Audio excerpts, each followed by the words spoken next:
Today, I'll be telling you whether Lingsha is worth it or not.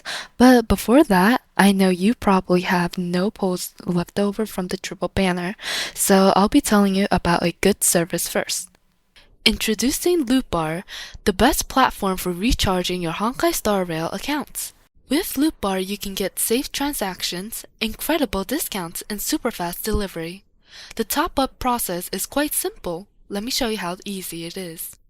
Just go to lootbar.gg, enter your account UID, select your recharge amount, and you're done. Today, I'm buying 3,280 shards, which normally costs $50, but is reduced to $42 on Lootbar, so you get to save 20%. Now let's see if I received the shards. Look, I've received the shards in literally 10 seconds. This service is extremely fast and hassle-free. All recharging goes through official partnership routes with Hoyoverse, so users get to enjoy all official Hoyoverse recharge events. Even bigger content creators like Dukaja, David Times, and Toshi use Lootbar for recharging purposes. So what are you waiting for? Click the link in the description and join Lootbar today. Don't forget to take the 5% off coupon for new users. Anyways, remember to use my affiliate link when buying Jades. About Lingsha, she's pretty, so I wouldn't fault you if you pulled for her. But in terms of pull value, she's only decent. She's a sustained character, but since sustains are useless, I'll be talking about her in terms of being a DPS, which she's surprisingly good at. Lingsha DPS can go down two paths, either crit or break, because she has enough scaling to do so. People say she's a Gallagher power creep, but in reality, she's a Firefly power creep.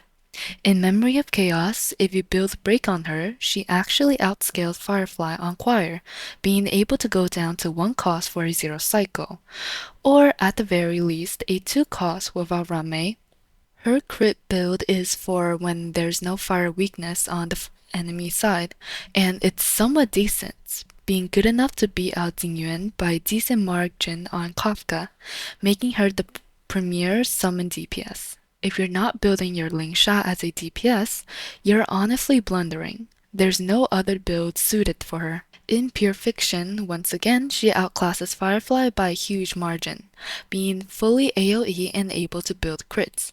There's just no way Firefly is able to keep up in this mode either. If you pair her with any future break related erudition, she's able to 40k or even 0 cycle PF for the foreseeable future. Even the current PF with the 5 dinos won't be an issue with that comp, but investing into a PF only comp might not be that pull efficient, so I won't recommend her if you're using her solely for PF. Lastly, in Apocalyptic Shadow, she replaces Gallagher in terms of breaking, being able to do more toughness damage than him, which means you can unironically use her to clear in 0 AV on some bosses. She's good enough to make that happen. Once again, power creeping Firefly in a major way, as Firefly was incapable of doing a 0 AV as a solo DPS even on the weakest boss, when even Arlen was able to do so. And outside of 0 AVs, she's even better. She might not be as front-loaded as Gallagher, but in a setting where the battle goes on for over 100 AV, the gap in toughness damage is more apparent. Out of the 3 modes, she's probably the best on AS, seeing how it seems to prioritize toughness damage over everything else. As a fire break DPS with crit potential, she's definitely really good on this mode. If you don't want to pull Lingsha, that's fine too. I would recommend Topaz over her, because Topaz is Facial's best partner, which means her pull value is automatically higher. It's not because of Topaz's kit being better, but her synergy being better.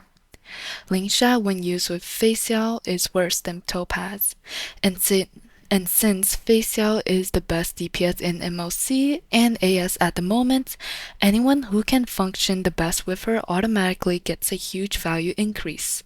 There are coppers who will skip Topaz due to propaganda about March and Mo's being equal to her, but Topaz is way more front-loaded as seen in my previous videos, which Facial appreciates. Her 50% Vaughn is objectively way stronger than crit damage too.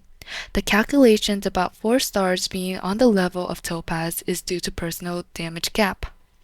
It assumes that your facial is really dogshit and hence artificially inflate the damage of 4 stars by making them take up a bigger chunk of the damage distribution. But in reality, Topaz is just much better.